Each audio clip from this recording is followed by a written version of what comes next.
para fora do arraial os lançareis, para que não contaminem o arraial, no meio do qual eu habito.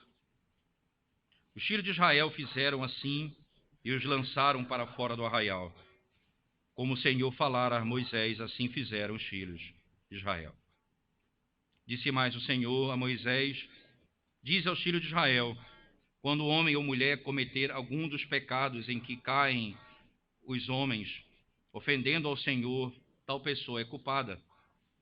Confessará o pecado que cometer, e pela culpa fará plena restituição, e lhe acrescentará a sua quinta parte, e dará tudo àquele contra quem se fez culpado.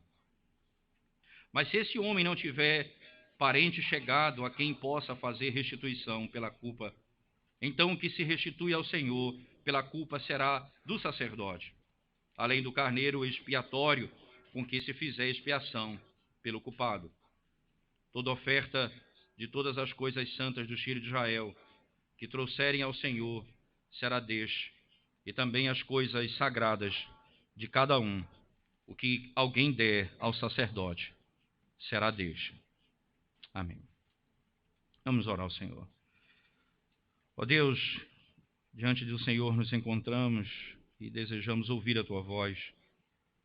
Fala conosco, ó Deus, nessa manhã. Revela-nos a glória do Teu Evangelho nas letras da Antiga Aliança. Em nome de Jesus nós oramos.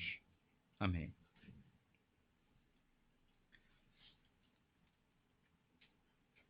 O livro de Gênesis até Números, ele descreve um princípio muito importante que é base de toda a teologia bíblica até o Novo Testamento.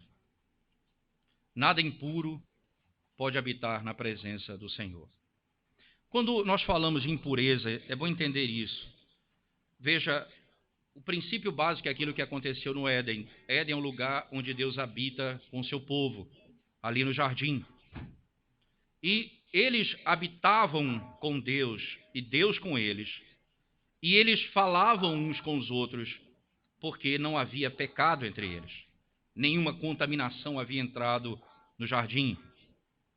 Mas uma vez que o pecado entrou e o homem e a mulher caíram em pecado, eles foram contaminados pelo pecado e, consequentemente, expulsos da presença de Deus. Esse princípio, não é, aponta para o fato de que agora os homens se afastam de Deus. Eles andam longe de Deus. E andando longe de Deus, eles praticam aquilo que é fruto da sua própria contaminação e do pecado. Eles são afastados de Deus. Ninguém contaminado pelo pecado pode chegar diante de Deus sem ser destruído por ele. A partir desse momento, a revelação bíblica aponta para o processo de restauração dessa comunhão. E como isso acontece? Pela purificação dos pecados. E isso é manifestado por meio de aspectos cerimoniais na Antiga Aliança, externos, como, por exemplo, a roupa, uma enfermidade, o fluxo de sangue. Tudo isso aponta para realidades muito mais profundas. Ora, a própria Bíblia, no Novo Testamento, segundo a palavra do próprio Senhor Jesus Cristo, ele diz: o que contamina o homem não é o que entra, mas o que sai, porque é do coração dele que procede todo o mal. A impureza do homem está no coração. Logo, toda essa verdade do Antigo Testamento aponta para verdades mais profundas, descritas apenas em aspectos externos, como tocar em corpo, como, por exemplo, alguém praticar qualquer tipo de pecado de contaminação, como fluxo sanguíneo ou mesmo fluxo de um homem. Qualquer um desses era motivo para ele se afastar da presença de Deus. O livro de Números ele começa exatamente assim. Veja, os primeiros 2 capítulos de Números que nós já trabalhamos, ele é devotado para tratar sobre como o povo deve se relacionar com Deus em Israel. Em outras palavras, como que eles vão ser separados para a guerra. Veja, 2 capítulos tratam acerca da relação com o povo de Israel. 2 capítulos, do 3 e 4, eles tratam acerca do clero, isto é, dos sacerdotes. 1 e 2, o povo. 3 e 4, os sacerdotes e levitas. Agora, há um retorno. Não é? 2 capítulos mais, 5 e 6, eles vão tratar acerca do povo, de como o povo deve se relacionar com o Senhor. Veja, no capítulo 5, de 1 a 4, ele está descrevendo exatamente como nós devemos lidar com a impureza. Como devemos lidar com a própria impureza. E no versículo 5 até o 10, como devemos restituir aquilo que nós cometemos contra alguém. Como é que o pecado é perdoado. E ele descreve que o pecado é perdoado pelo fato de alguém não só pedir perdão, mas oferecer um sacrifício e restituir aquilo que foi tirado de alguém. E a restituição, ela tinha um acréscimo. Além da restituição, mais 20% daquilo, do valor que foi tirado da outra pessoa. Tudo isso visando um foco importante. Veja, verso 3 do capítulo 5. Tanto homem como mulher, os lançareis para fora do arraial.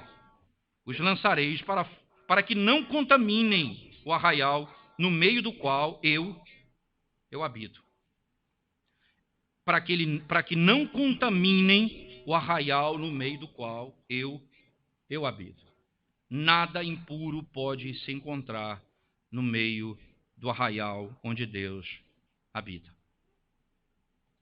O princípio, e aqui entra um elemento importante, irmãos, que o Deus verdadeiro, o Senhor de Israel, ele trata o pecado de um indivíduo como o pecado do corpo.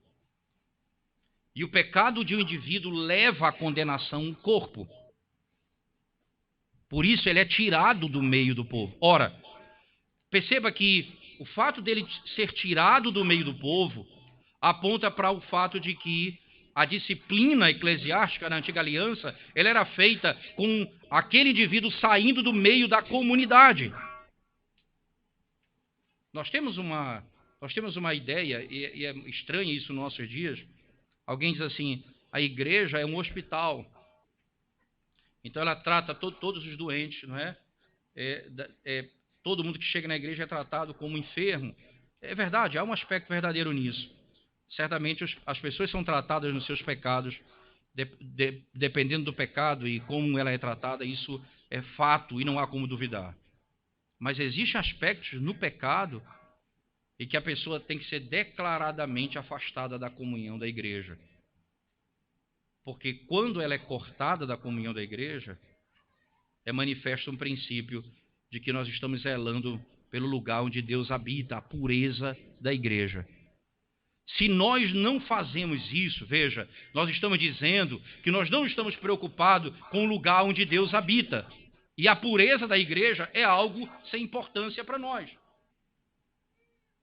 A falta de disciplina leva diretamente à condenação, porque aquele pecado que é tratado pelo Senhor, tirando o indivíduo do meio da comunidade, aqui ele é descrito abertamente como sendo aquele pecado que deve ser condenado pela igreja, como o Senhor ordena abertamente. Ora, voltando para o versículo especificamente, veja as razões que levam o indivíduo a ser afastado. Verso 1. Ordena aos filhos de Israel que lancem para fora todo leproso, todo o que padece fluxo e todo imundo por ter tocado em algum morto. 3 aspectos claros. Veja, leproso, o que padece fluxo e todo imundo por ter tocado em algum morto. Quem? Homem ou mulher? Não apenas um ou outro, homem e mulher. E o que vocês vão fazer? Vocês vão lançar para fora do arraial. Vocês vão tirá-lo de lá. Por que isso? Porque Deus habita no meio deles. Final do verso 3. E o que eles fazem no verso 4? Os filhos de Israel fizeram assim e os lançaram fora do arraial. Como o Senhor falara a Moisés, assim fizeram os filhos de Israel. Interessante, irmãos. Se nós pensarmos bem, na época do Antigo Testamento, né, eles sabiam, eles não poderiam sobreviver por si só. Ninguém poderia sobreviver pensando em si mesmo. eles pertenciam a um grupo, a um povo. Nós devemos aprender a viver juntos e devemos aprender a morrer juntos. Nós não podemos pensar isoladamente. É verdade que cada um prestará conta de si a Deus, mas é verdade que quando eu não penso corporativamente, eu não penso biblicamente. Você nunca poderá viver por si só. Veja, o seu pecado, a sua iniquidade, por mais oculta que seja, por mais silenciosa que seja, e a sua vida de iniquidade, ela contamina a igreja. Ela traz juízo sobre a igreja, sendo você membro do corpo de Cristo. Nós devemos pensar nisso para cuidar da nossa própria vida, mas também para pensar no mal que nós fazemos à igreja quando vivemos uma vida de iniquidade.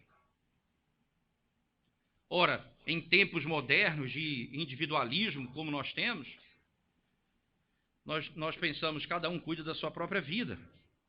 Em momentos como nós vivemos como esse, em que as pessoas apenas elas querem ser membros de igreja na sua casa, elas não querem participar da igreja local, nem ser membro de uma igreja local, essas pessoas elas pensam totalmente errado ao conceito de igreja. Nós somos partes do corpo de Cristo. Ninguém é crente sozinho. Você precisa estar debaixo desse conceito, claramente. A comunidade da igreja, irmãos, não é? Ela é hoje equivalente, em muito sentido, ao campo de Israel. É um bom lugar para nós afirmarmos que nós pertencemos uns aos outros, que nós somos partes uns dos outros, que nós somos membros uns dos outros. Essa é uma comunidade que é feita desse princípio. Se não fosse assim, Deus não salvaria um povo, ele salvaria uma pessoa. Ele escolhe uma pessoa que é Cristo para salvar o seu povo. E o seu povo é a sua igreja. E ele fala a igreja, pensando que cada um tem a sua responsabilidade, mas cada um é membro um do outro. A nossa segurança nisso tudo repousa nisso, irmãos, em estarmos juntos, debaixo da proteção do Senhor, não seguindo cada um seu próprio caminho. É exatamente assim que é descrito. Ora, se a salvação for simplesmente algo pessoal, é pessoal, cada um vai prestar conta a Deus, mas se fosse assim, cada um segue o seu próprio caminho, sua própria teologia, seu próprio discurso, seu próprio ensinamento, nós tínhamos, se existe confusão hoje, era 10 vezes pior. Cada um seria o seu próprio juiz, e ninguém determinaria a ele o que está errado ou o que está certo. Ninguém quer se sujeitar à igreja. Veja, o ponto a ser aprendido aqui em Números, no capítulo 5, de 1 a 4, não é simplesmente estabelecer alguns princípios de impureza externo. Não. A contaminação que é resultado do estado pecaminoso que nós vivemos.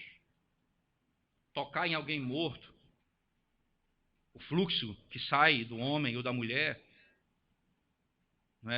a lepra, ela é a manifestação externa de um corpo que está sendo destruído por causa do pecado. O que leva o homem a viver assim é o pecado. Não necessariamente o seu pecado pessoal, mas a natureza pecaminosa. Nós aprendemos na Escritura Sagrada que esse afastamento não é um afastamento definitivo, necessariamente. É a disciplina para a restauração. Por exemplo, no livro de Números mesmo, no capítulo 12, abra sua Bíblia comigo, por favor.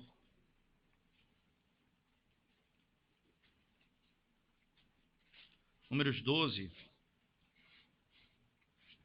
Você vai ver que aqui nós temos a sedição de Miriam e Arão. Eles se levantam contra Moisés, querendo se tornar profeta no lugar de Moisés. E Deus então vai e defende a causa de Moisés.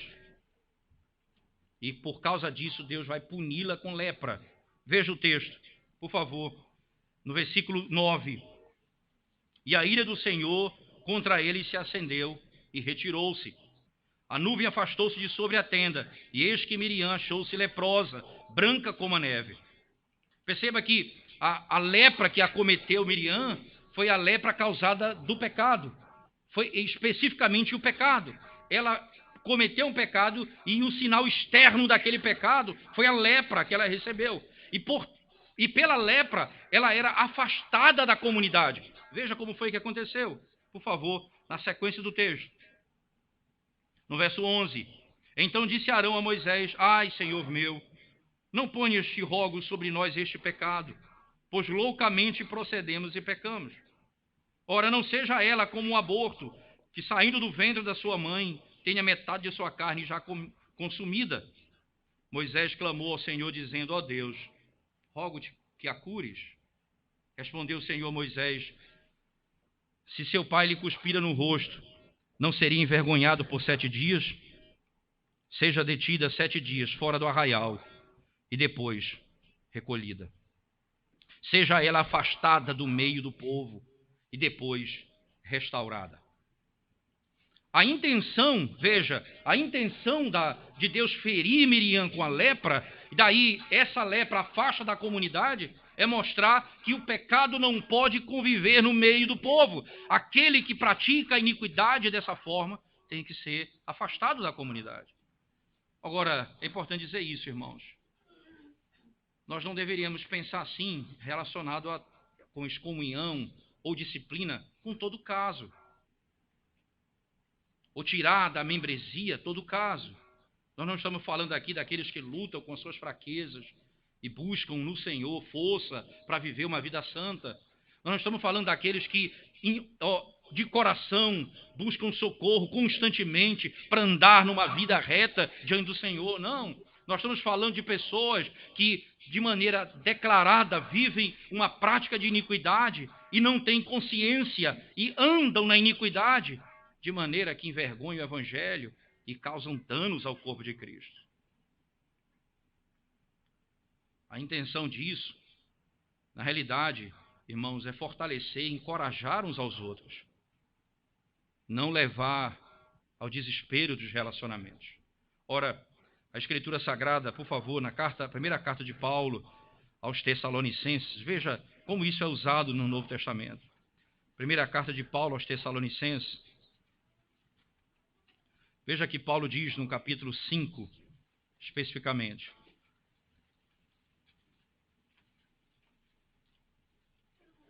Primeira carta de Paulo aos Tessalonicenses, capítulo 5, verso 1 diz assim, verso 11, ele diz assim: Consolai-vos, pois, uns aos outros, e edificai-vos reciprocamente, como também estáis fazendo. Esse é o fim. Consolai-vos, pois, uns aos outros, e edificai-vos reciprocamente, um ajudando o outro. Esse é o espírito, não da disciplina pela disciplina. Na própria carta do autor aos Hebreus, por favor, Hebreus capítulo 3, o autor da carta diz assim, Hebreus 3, verso 13, ele diz as seguintes palavras, 3:13, ele diz: Pelo contrário, exortai-vos mutuamente cada dia, durante o tempo que se chama hoje, a fim de que nenhum de vós seja endurecido pelo engano do pecado. Veja, a constante exortação de um para com o outro, ajuda mútua, um para com o outro, para que ele não seja endurecido. E esse endurecimento, sim, levará ao tratamento de afastamento da igreja. No mesmo texto de Hebreus, no capítulo 10, no versículo 25, ele diz, quando fala acerca do culto, ele diz: Não deixemos de congregar-nos, como é costume de alguns. Antes, façamos admoestações, e tanto mais quando vedes que o dia se aproxima. Você precisa ter cuidado um com o outro. Como Paulo escrevendo aos Gálatas no capítulo 6, reconhecendo a nossa própria fraqueza. A igreja de Cristo é exatamente e precisamente onde o povo, com toda a fraqueza, devem estar. Mesmo que eles não sejam, mesmo que as fraquezas deles não sejam como as nossas.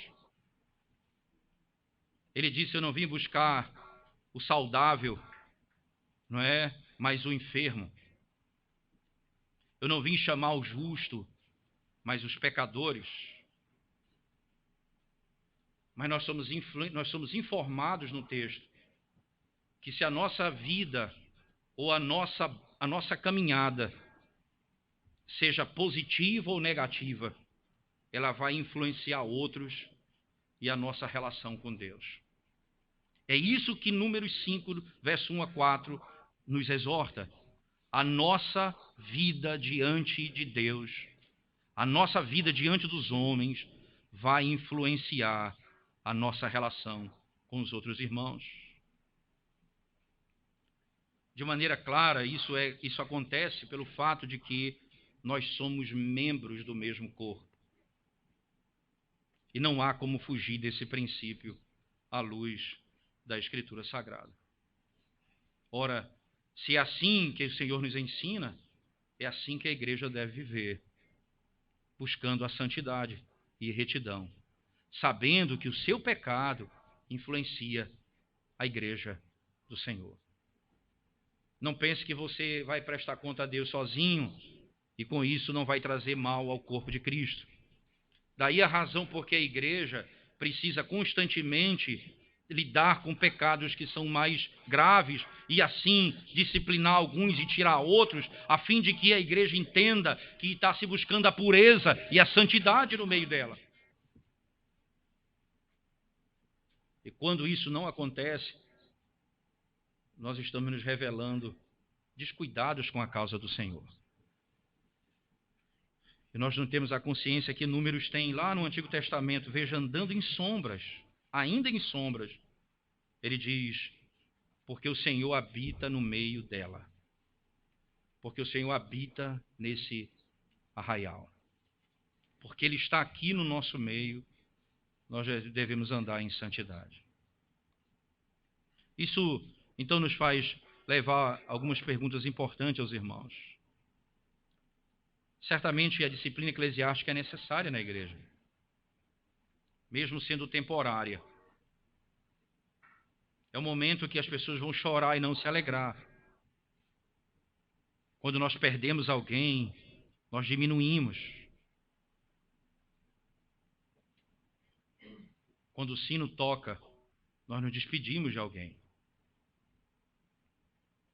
Certamente isso é duro para a igreja, mas é necessário para que se entenda no meio do povo de Deus que o Deus que habita no nosso meio é santo e o povo que Ele chamou das trevas é um povo santo. Em todas as circunstâncias da vida. Devemos zelar pela nossa vida. Talvez não tenhamos feridas no corpo.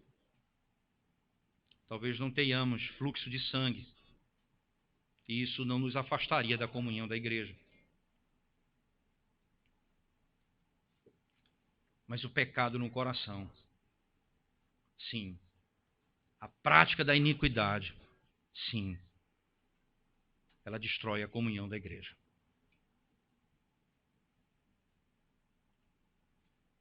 Uma unha, como parte do corpo, quando ela está infectada, ela leva o indivíduo a ter febre, a perder um dia de trabalho, enquanto não tirar, não resolver aquilo. A igreja do Senhor vai sofrendo, porque nós não cuidamos da nossa vida. E não buscamos viver uma vida santa diante do Senhor. No segundo texto, irmãos, do capítulo 5, não é, de Números, agora ele fala, disse mais o Senhor a Moisés, diz aos filhos de Israel, quando homem ou mulher cometer alguns dos pecados de homens, é interessante essa linguagem, né? Pecados de homens. Entende que aqui ele não está falando que existem pecados que não sejam humanos, mas comuns aos homens. Pecados comuns aos homens, em que caem os homens. Ofendendo ao Senhor, tal pessoa é culpada. Confessará o pecado que cometer e pela culpa fará plena restituição e dará tudo àquele contra quem se fez culpado. Aqui diretamente nós estamos tratando da doutrina da restituição, quando confessamos o pecado.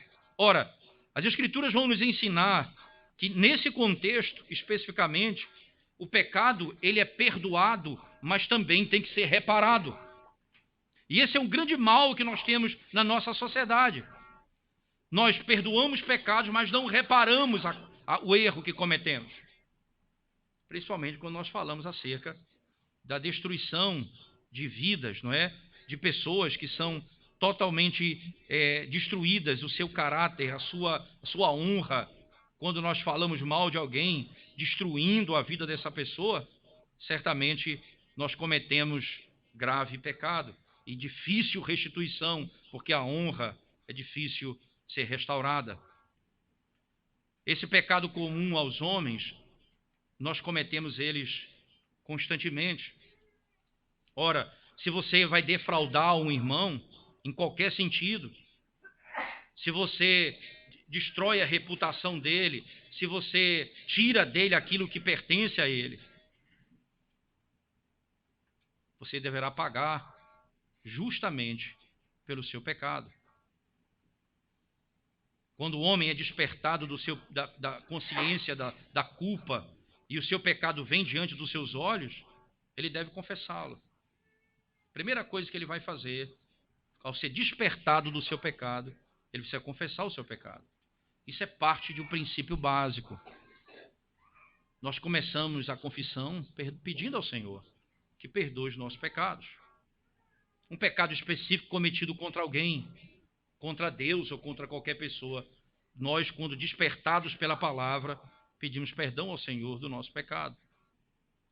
Confessar o pecado ao Senhor, confessar o pecado ao nosso próximo e tomar a culpa sobre nós mesmos, não lançar a culpa sobre outros, não dizer que eu fiz isso por causa de outros, mas assumir a minha culpa, e a minha culpa significa a minha dívida. A dívida é minha, eu tenho que pagar.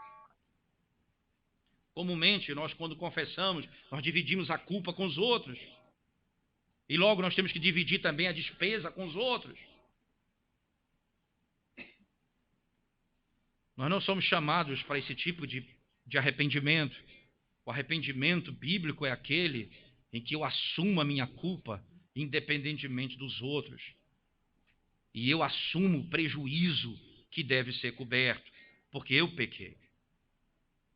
Mas não apenas isso, irmãos, não é? O coração dele estava endurecido e agora foi quebrado. O coração dele estava empedernecido e agora foi moído. Isso aconteceu por causa do Evangelho, da palavra de Deus. A lei de Deus quebra o coração dele. E ele tem consciência que ele fez algo de errado contra alguém. É exatamente isso que a lei nos ensina. E é por isso que a lei ela tem que ser pregada continuamente, para que os homens sejam despertados dos seus pecados. Ele diz, ora, eu tenho quebrado a lei de Deus. É estranho as pessoas falarem em confissão de pecado se a lei do Senhor, de Deus, não é proclamada nos púlpitos.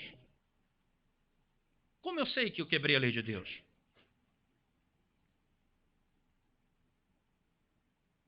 Quando eu destruo a reputação do irmão, quando eu pego aquilo que é do outro, quando eu conto uma mentira acerca da vida de alguém e aí destruo a vida dele. Quando a Bíblia, então, ela vem e nos exorta, ela quebra o nosso coração e ela mostra a necessidade do Evangelho e do perdão. E o que é que ele tem de fazer? No verso 8, ele tem de trazer um sacrifício. Ele tem de trazer um sacrifício. Veja, irmãos, a satisfação ela deve ser feita pela ofensa feita a Deus. A lei foi quebrada. A lei foi quebrada. Então, como é que eu vou ser perdoado por Deus? Por meio do sacrifício. Ninguém pode ser perdoado se o sacrifício não for feito. Veja, aí o princípio é interessante, porque aí eu tenho um pecado cometido contra alguém em que eu tirei alguma coisa dele. Como é que vai ser perdoado? Se for pago justamente a conta. E esse princípio mostra que para Deus o nosso pecado só pode ser perdoado se o sacrifício for aceito, se o cordeiro for morto. Fora disso não há perdão de pecados. Daí o conceito da lei da restituição aponta para a necessidade do fato de que ninguém pode ser perdoado por Deus dos seus pecados se não for feito o sacrifício pelos seus pecados. Ninguém poderá ser livre da culpa se alguém não levar a sua culpa. Ninguém poderá te livrar do inferno se alguém não sofreu as dores do inferno por você.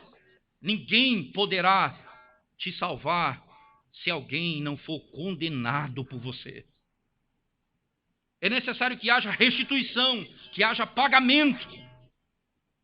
E o verso 8 então declara: mas se esse homem não tiver parente chegado a quem possa fazer restituição pela culpa, então aqui, o que se restitui ao Senhor pela culpa será do sacerdote, além do carneiro expiatório, com que se fizer expiação pelo culpado. Veja, além disso, uma coisa é uma coisa, outra coisa é outra coisa. Eles vão trazer a restituição, mas precisam trazer o sacrifício do cordeiro para restituir o seu pecado. Deus não perdoa pecado batendo nas costas, dizendo você está livre da culpa. Não é tapinha nas costas, o Senhor nos livra do pecado e da ofensa, Ele mesmo levando sobre si a nossa ofensa e o nosso pecado. Ora, por isso Davi, confessando o pecado de adultério, ele diz: contra ti, somente contra ti pequei. Davi não aceitava como rei. Imagina os seus súditos batendo nas costas dele: você é rei, Davi. João Calvino, quando comenta esse texto, ele usa essa imagem, é até interessante. Ele diz: Davi não aceitava essa imagem de alguém como rei diante dos seus súditos, chegando: olha, você é rei, rapaz, você fez isso porque foi um lápis, mas não tem problema nenhum, continue sua vida. Você é rei de Israel, assuma isso, não tem problema nenhum, todo rei faz isso mesmo. E nós começamos a olhar para os nossos pecados e justificar de acordo com o cargo que temos. Ora, mas eu sou pastor, eu falo todo dia a palavra de Deus, qual o problema que tem eu fazer isso, aquilo outro?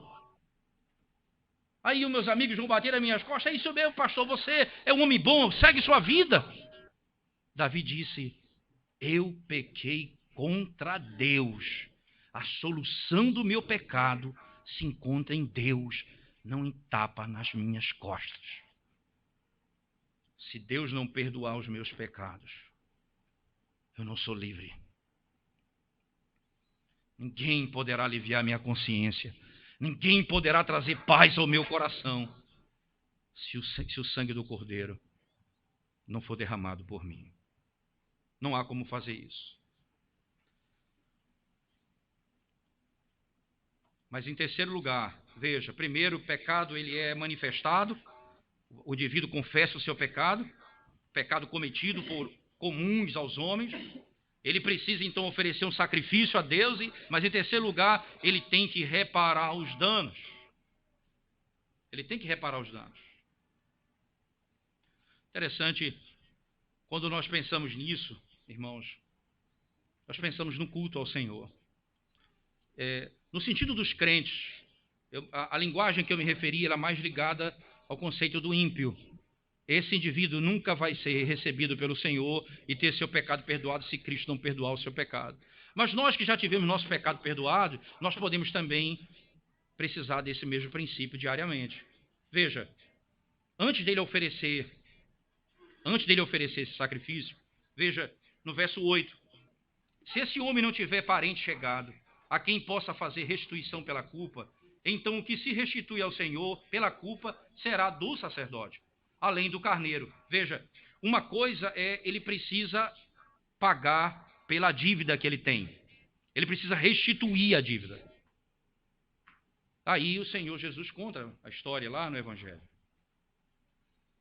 Se você tem uma oferta a entregar ao Senhor, mas você tem um problema com seu irmão, não tem valor nenhum a sua oferta ao Senhor. Deixa a oferta de lado, resolve o teu problema com teu irmão e vem adorar o Senhor. E vem adorar o Senhor. Isso constantemente nós devemos fazer, porque constantemente nós somos lembrados disso, porque dominicalmente nós estamos como igreja, como um povo, como um corpo, para cultuar o Senhor.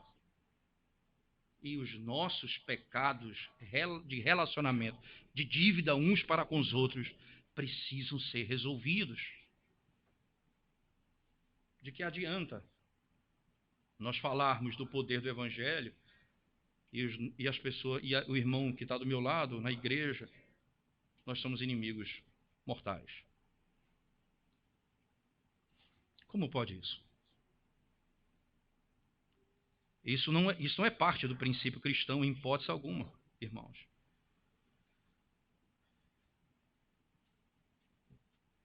Se alguém foi pego na prática de injustiça, ele deve restituir, porque essa injustiça vai estar na consciência dele até que ela seja purificada. E como é purificada? Não é só pedindo perdão a Deus, é restituindo aquilo que você fez. De um modo tão claro, isso é tão importante. Irmãos, tão claro. Às vezes se nós pensarmos materialmente, nós causamos danos às pessoas com dívidas. E a pessoa a quem eu devo, ela está passando dificuldade, independente disso, e eu estou gastando os meus recursos com outras coisas e não me preocupo. Ora, o que é que tem que acontecer? Não é só dizer, Senhor, me perdoa porque eu estou devendo. Não. É pagar a dívida e resolver o problema. De que adianta dizer, perdoa o meu pecado e eu continuo devendo? Eu preciso pagar a minha dívida. Eu preciso resolver o meu problema. É tão claro isso, irmãos, que existe até o caso de alguém, por exemplo, que não tem, a pessoa já morreu e não tem nenhum parente próximo para receber a parte que lhe cabe na recompensa ou na restituição. Ele não fica descuidado, ele vai devolver ao sacerdote, o texto diz. Vai ser entregue ao sacerdote. A parte que era da família vai ser entregue à igreja. Mas não fica sem restituição. Porque quando nós fazemos isso, nós lidamos com o nosso pecado com Deus dessa forma, como se Deus não pagasse exatamente a conta que nós devemos. Nós não aprendemos com a nossa salvação como nós temos que tratar o pecado com os outros. Porque aquele que me perdoou pagou a minha dívida, que eu não podia pagar. E o preço foi sua vida e sua morte. Como eu posso agora não restituir o mal que eu tenho feito ao outro?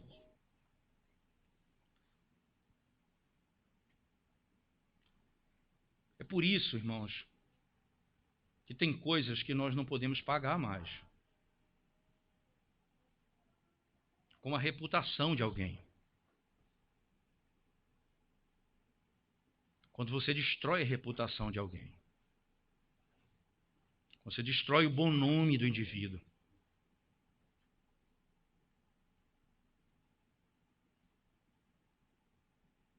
Ora, se alguém comete um pecado como esse, e esse alguém é convicto desse pecado, ele precisa ir a todas as pessoas. E essa deve ser a lei que a igreja tem que instituir. Você vai de pessoa a pessoa declarar o seu pecado e refazer o caminho que você construiu de destruição.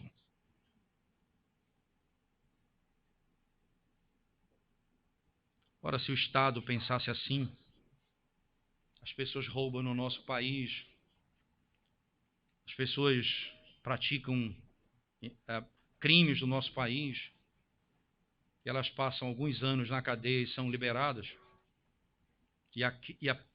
o prejuízo, a destruição da vida do outro nunca é paga. É por isso que a pena de morte é bíblica, é vida por vida. Se você matou alguém por consciência, você planejou a morte de alguém, o Estado deveria tirar a sua vida. Porque isso é pagar com justiça.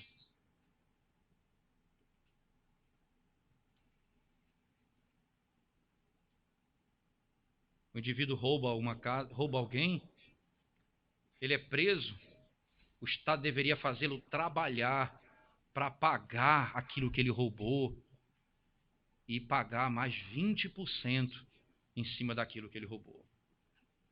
Era 1/5, além do valor total da dívida, para que ele entendesse que ninguém é rico na vida sem trabalho. E aí você não só puniria, mas como instruiria e diria a ele: toda riqueza é construída por trabalho, não por roubo. Mas infelizmente isso não acontece no nosso país, não é? Essa lei, ela estava estabelecida antes, por exemplo, lá em Levítico, no capítulo 4, no capítulo 6, verso 4, por favor. Levítico 6, verso 4. Já era uma lei conhecida. Certamente está sendo aplicada aqui. Levítico capítulo 6, verso 4. Diz assim: será, pois, que, tendo pecado e ficado culpado, restituirá aquilo que roubou, ou que extorquiu, ou o depósito que lhe foi dado, ou o perdido que achou. Veja, ele restituirá aquilo que roubou. Essa é uma lei clara. A única coisa que é acrescentada a essa lei de Levítico é essa informação. Mas e se ele morreu e não há ninguém para receber? Ele diz: você não vai deixar de pagar.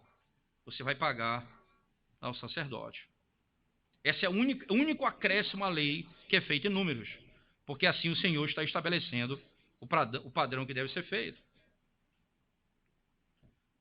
Ora, irmãos, o que não é nossa propriedade nunca será nosso lucro. O que não é nosso não pode ser nossa fonte de renda. É esse o ensinamento da restituição. Eu só vou ganhar com aquilo que é meu, não o que é do outro. E o Senhor ainda está estabelecendo uma regra tão clara. O conceito de que alguma coisa pertence a alguém e foi tirado dessa pessoa é como o mandamento: não furtarás. É um princípio do respeito à propriedade privada. Ora, qualquer ideologia nesse mundo que negue o direito à propriedade privada, ele é antibíblico por natureza. E o direito que alguém imagina ter de tirar o que é do outro, porque tudo é de todo mundo, também é iníquo. Porque a Bíblia diz: se você tirar alguma coisa de alguém, você tirou e vai restituir e pagar de acordo com a lei. A lei está respeitando o direito à propriedade privada.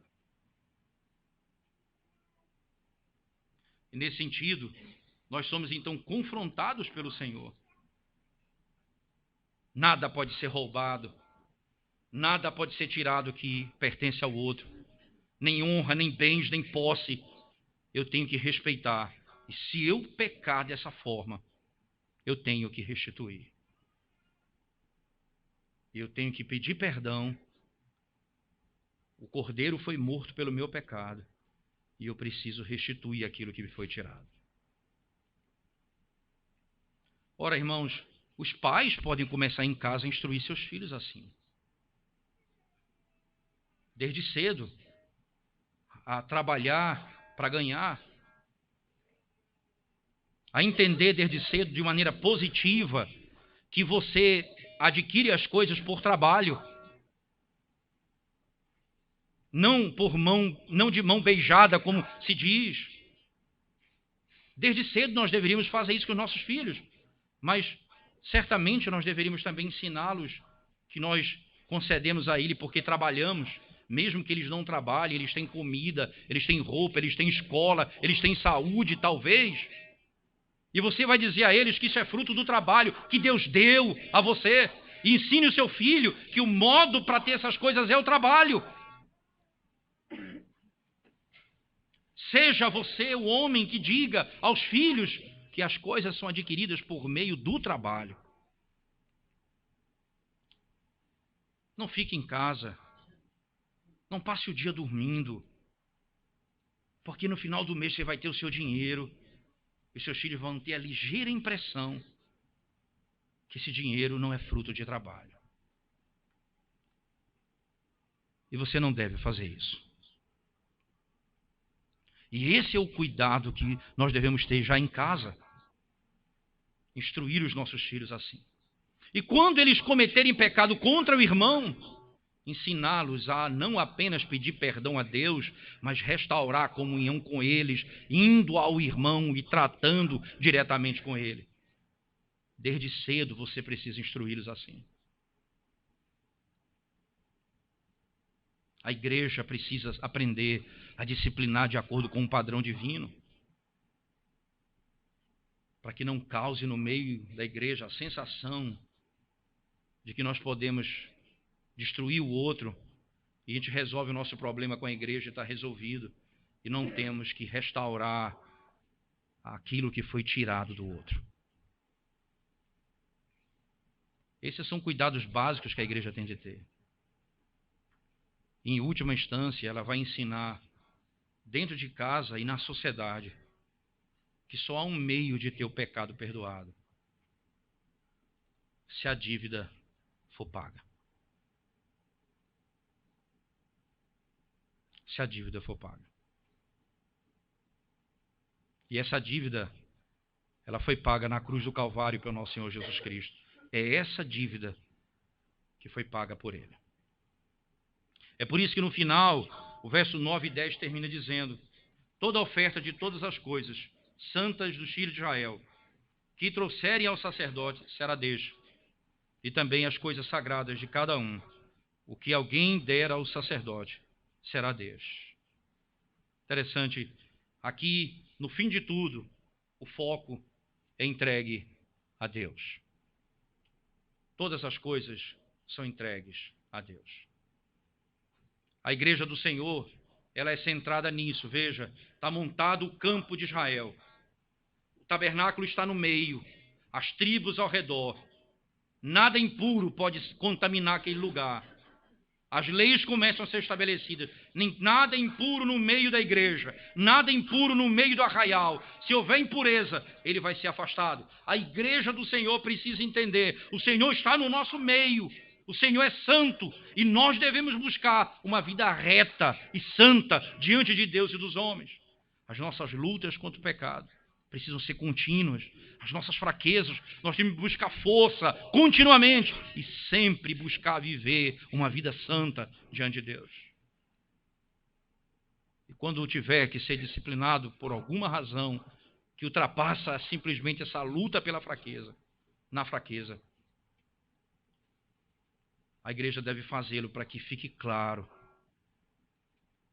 que a igreja zela pela pureza do arraial do Senhor. E quando o indivíduo se arrepender, ele é restaurado com alegria, para que mostre o fim e o propósito da disciplina, a restauração do pecador. Nós teremos essas leis aplicadas em casa, uma família estruturada nos valores do Evangelho.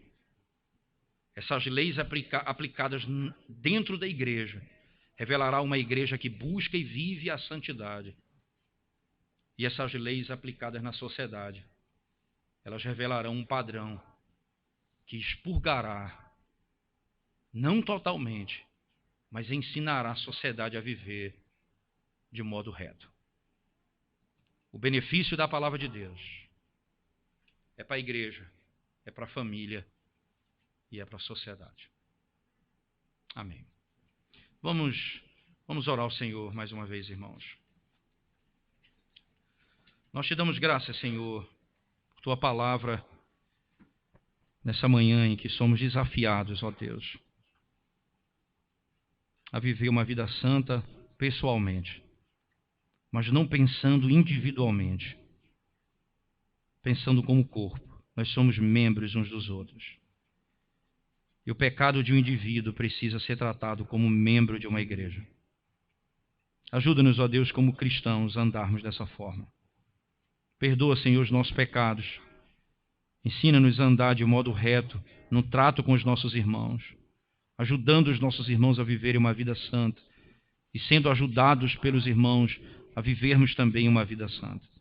Uns aos outros socorrendo a fim de chegarmos até o fim da nossa caminhada, zelando pela alma um do outro, porque somos parte do mesmo corpo, somos parte da mesma família, temos o mesmo Pai, os que estão em Cristo, temos o mesmo Senhor, os que são seus servos. E por isso aqui estamos, Senhor, submetendo a tua palavra e a tua misericórdia e a tua vontade. Em nome de Jesus nós oramos. Amém.